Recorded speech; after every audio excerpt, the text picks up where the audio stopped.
Hello everybody, welcome back to my channel, or welcome to my channel if you are new here. In today's video, I'll be showing you how I shade gacha characters. This is a pretty simple process and hopefully you can learn something from it. So let's get started. First, you're going to want to go into gacha and get your character. Firstly, I'm going to recommend setting all the outlines to black. Here's how to do that. So right here, we are going to go into the menu for our character that we have chosen. And you're going to want to basically go into any section right here, like here firstly we have the skin. You're going to want to click this little rectangle and change this one to black, as I've already said. Then go on all the outlines for the facial features, and the clothes, and any other things that you have put on there, and set all the outlines to black. This will essentially make it so that the shading has no effect on the outline, so it's a lot easier to shade. Then after you've done that, take a screenshot of it, ideally with a background that's pretty easy to crop out so that we can shade it easier. And then go back to Abyss.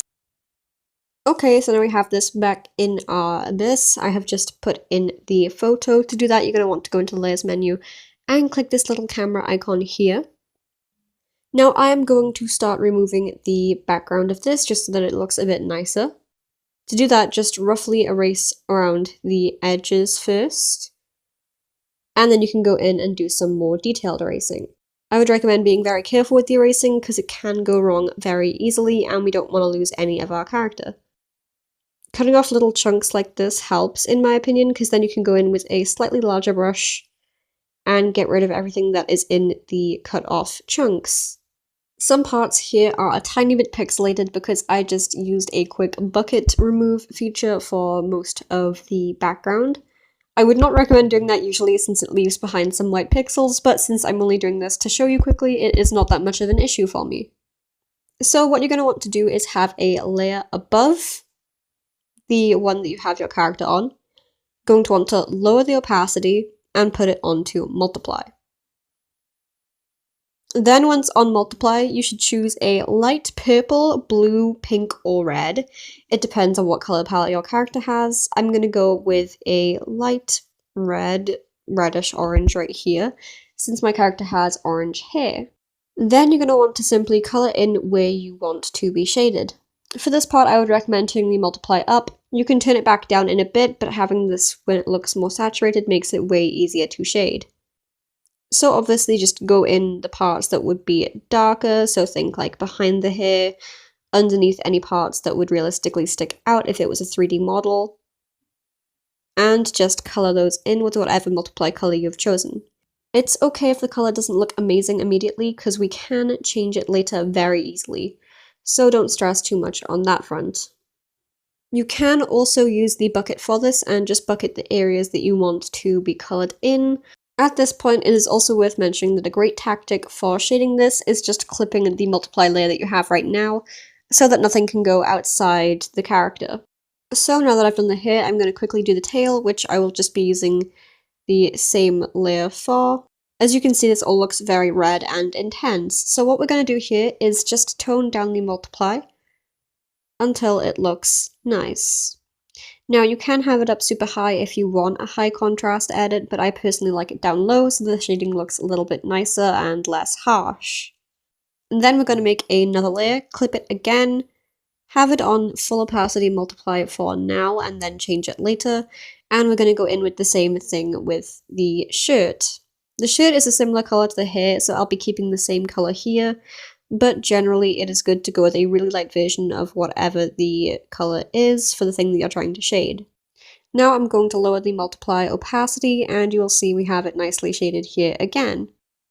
Now we are going to do the same thing again, but this time we're going to do it for the trousers.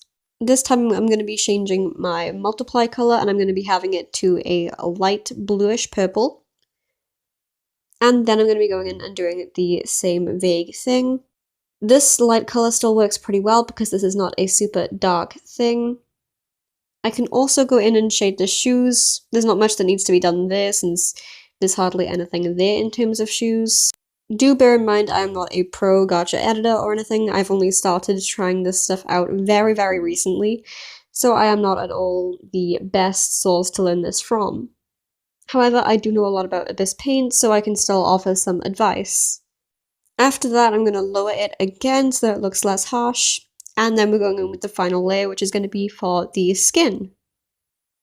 This one is not going to look right at all until the end where you lower the opacity of the layer. For this, I would recommend either a light purple or a light red. I'm going to be going with a light red for this though.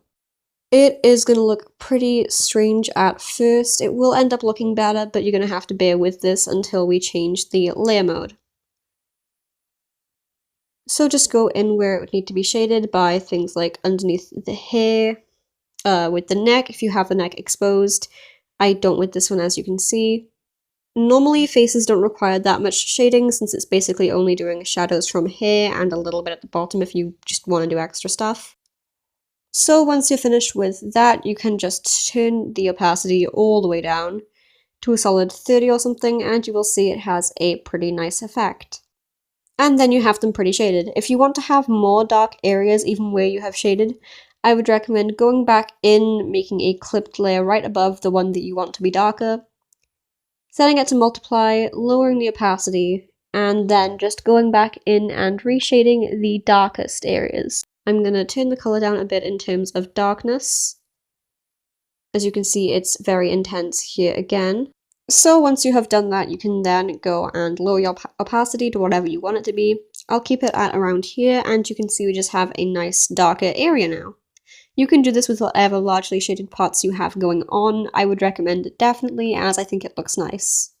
If you don't like the cell shading here, you can also blur it to make it look a bit more subtle, although this usually requires going back in, lowering the opacity on your brush, and just going a bit past the border.